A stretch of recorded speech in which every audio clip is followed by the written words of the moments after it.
when can Islamic laws be relaxed? It's called a rukhsah. It calls an excuse. An excuse. Okay? It's called a rukhsah. Could you find an excuse to go kill somebody? No, you can't. Could you find an excuse to hurt the deen? No. But can you find an excuse? I can't fast. Can you find an excuse? Yes. Make sense? So those are the hajiyat, the needs, the general human needs. If you don't address the need, your life will be very difficult. Correct? If you were to fast during travel through the middle of the desert, your travel is going to be more difficult than just traveling in the desert is going to be difficult anyway, right? If tayammum was not available as an option, you would need water every single time in the middle of the desert. That's a difficult situation. So Islam comes to remove difficulty. Remember, difficulty needs to be removed. المشقة تجلب التيسير الضرر يزال. The harm needs to be removed. So difficulty needs to be removed. So this is why we have rukhsas. Okay, there are, for example, Allah subhanahu wa ta'ala says in Surah Al-Ahzab, ما كان على النبي من حرج فيما فرض الله له. That whatever your Prophet sallallahu alaihi wasallam, from Allah to the Prophet and rest of the Ummah, Allah didn't create this deen as a difficult thing for you. Sunnatullahi fil ladina khalaw min qabl. This is the sunnah of Allah. This is what Allah does. He creates situations, He creates Islamic laws that are not difficult for human beings. They're easy for human beings. Okay. For example, Aisha radiallahu anha, she says, Rasulullah sallallahu alaihi wasallam, whenever he was given a choice between two difficult matters, he picked always the easy option, not the difficult option, right? And the famous ayah, which we all recite and misunderstand. Which we all recite and we misunderstand. Allah subhanahu wa ta'ala says, last ayah of Surah Al-Baqarah, لا يكلف الله نفسا إلا وسعها. Allah is not going to hold you accountable for anything that you do not have any capacity for. If there's something you cannot do, Allah will not hold you accountable for it. If you just have no ability to do it, Allah will not hold you account for it. If you don't have the ability of the Mahdi, radiallahu anh, then Allah is not going to expect you to create world peace. Does that make sense? Right? Whatever capacity you have, Allah will judge you for that capacity, not for capacity you do not have. If you are a fish, Allah will not expect you to climb a tree. It doesn't work that way. So this is what this ayah means, by the way. لا يكلف الله نفسا إلا وسعها. So, for example, and we will end inshallah soon, allowing when you're hungry, you being able to eat haram things. If you're dying, for example, Allah subhanahu wa ta'ala says in Surah Al-Baqarah, إِنَّمَا حَرَّمَ عَلَيْكُمُ الْمَيْتَةِ. The dead animals are haram for you. وَالدَّمَ وَلَحْمَ الْخِنْزِيرِ. And blood is haram for you, and the meat of pigs is haram for you. وَمَا أُهِلَّ بِهِ لِغَيْرِ اللَّهِ. And whichever thing is sacrificed for other than Allah, in some other idol's name, say. فَمَنِ اضْطُرَّ غَيْرَ بَاغٍ وَلَا عَادٍ فَلَا إِثْمَ عَلَيْهِ. But whoever is forced to do it without trying to be rebellious against Allah, whoever is forced to do it in case of need, إِنَّ اللَّهَ غَفُورٌ رَحِيمٌ. Allah is forgiving. So when you're hungry or thirsty, just to stay alive, you can drink alcohol, you can eat pig meat, you can eat horses, whatever, just to stay alive. Just to stay alive. Okay? Now, for example, Allah subhanahu wa ta'ala says, Surah Nisa, inshallah, we will talk about this in a lot of detail. فَلَمْ تَجِدُوا مَاءً فَتَيَمَّمُوا سَعِيدًا طَيِّبًا.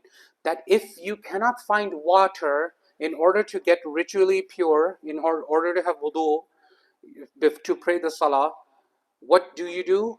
Tayammum. But what does the word tayammum mean? It means replacement. What does the word mean? To replace, exchange. You You do the tayammum, you replace the water with sand, essentially. Sa'idan tayyiban, inna Allah kana afuwan ghafura, and Allah is forgiving. Shortening prayers, right, when you're traveling. وَإِذَا ضَرَبْتُمْ فِي الْأَرْضِ فَلَيْسَ عَلَيْكُمْ جُنَاحٌ أَن تَقْصُرُوا مِنَ الصَّلَاةِ. That Allah subhanahu wa ta'ala says there's no harm if you shorten your prayers when you're traveling. In essence, okay, this ayah doesn't actually say that. That's a deeper discussion, but we're going to just move on.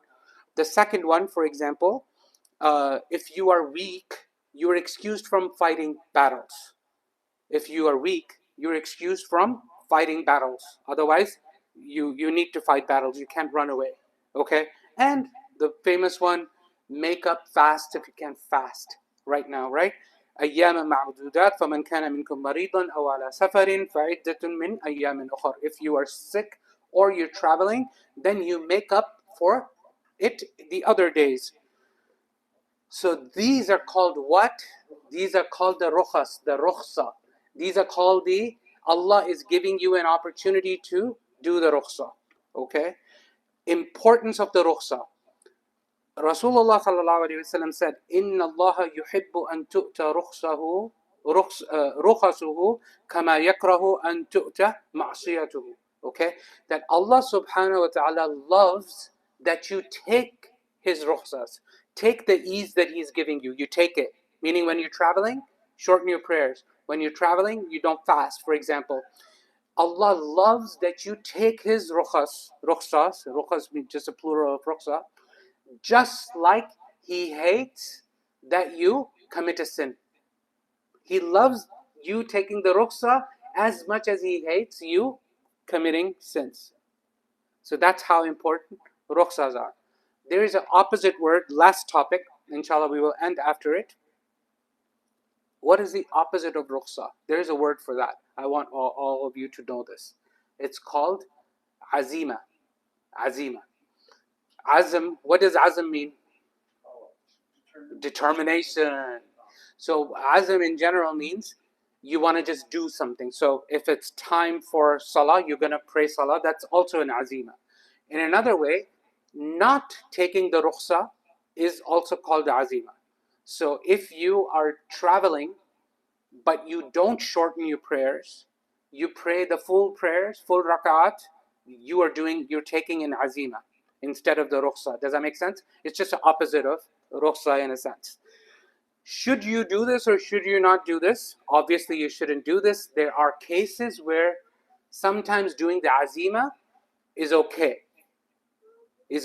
You're not sinful for doing the azimah. For example, fasting while you're traveling now in the modern day, if you're on a plane, traveling is really easy. It's a short flight, whatever it might be, right? Traveling in a car, going to Birmingham, Alabama, or somewhere, or Savannah, Georgia. It's not too long of a drive. You can handle it. If you want to fast while you're traveling, you can, right? Kind of thing. Not everyone agrees with it, but I'm not going to get into the details right now. I'm just giving you an idea. A lot of scholars would be okay with you doing it, okay? For example, there's a hadith in Bukhari, okay? It's not just in Bukhari, of course, in other books as well. I brought Bukhari because it's one of the highest elevated, authentic books of Islam. A Sahaba said, "Kunna radiyallahu an, kunna nusafiru ma'an Nabi sallallahu alaihi wasallam." We were traveling with the Prophet sallallahu alaihi wasallam. فَلَمْ يَعِبِ الصَّائِمُ عَلَى الْمُفْطِرِ. That there were some people who were fasting and some people that were not fasting, and they didn't blame each other for doing it. Does that make sense? People who were not fasting, they didn't get blamed by the people who were fasting, and the people who were not fasting didn't get blamed for the people who were fasting, inshallah. Okay, so that is called the azimah. Summary, what I wanted to tell you is, I wanted to talk about rukhsah. Why do rukhsahs exist? Because Islam brings ease. And then I talked about the maxims that governs all of the Islamic laws, the 5 maxims. What are they? Al-umuru bi maqasidiha. Yeah, everything is based on its intention, based on its purpose, right? And then, yes, al-shakku la yuzalu, al-yaqinu la yuzalu bi-shakk. Certainty cannot be deteriorated by doubt. Al-mashaqqa tajlibu at-taysir. that difficulty begets ease, make things become easy when things become difficult, and ad-dararu yuzal, that harm needs to be removed, and al-ada muhakkama, the customs apply to the law, right? The usual societal norms need to be applied as part of law. So that was one element, and the other was the three categories of human needs, right? One is the essentials, the dhururiyat. Then the second is the hajat. Yeah, well, good job. Hajat, which are the needs, right? You're not going to die without them, but life will become difficult if you don't have them. And the third is the tahsiniyat, the regular everyday things, nice things, right? And the dhururiyat are divided into 5 things. Protecting what? Protecting deen, protecting life, protecting lineage, blood lineage, protecting property, and protecting aqal. Alhamdulillah. Great. So now when we talk about the rest of the wudu, like if you broke your arm and you have to wear a cast, what do we do? Right? Those kinds of things. So then all of everything that we just talked about, inshallah, it will become applicable and it's going to make sense, inshallah ta'ala. Hopefully this was helpful. Was this new information? Some of it? Alhamdulillah. Okay. Sociology, yeah. This is called usulul fiqh, the principles of fiqh. It's a branch from it. There are huge, thick volumes of books written on this.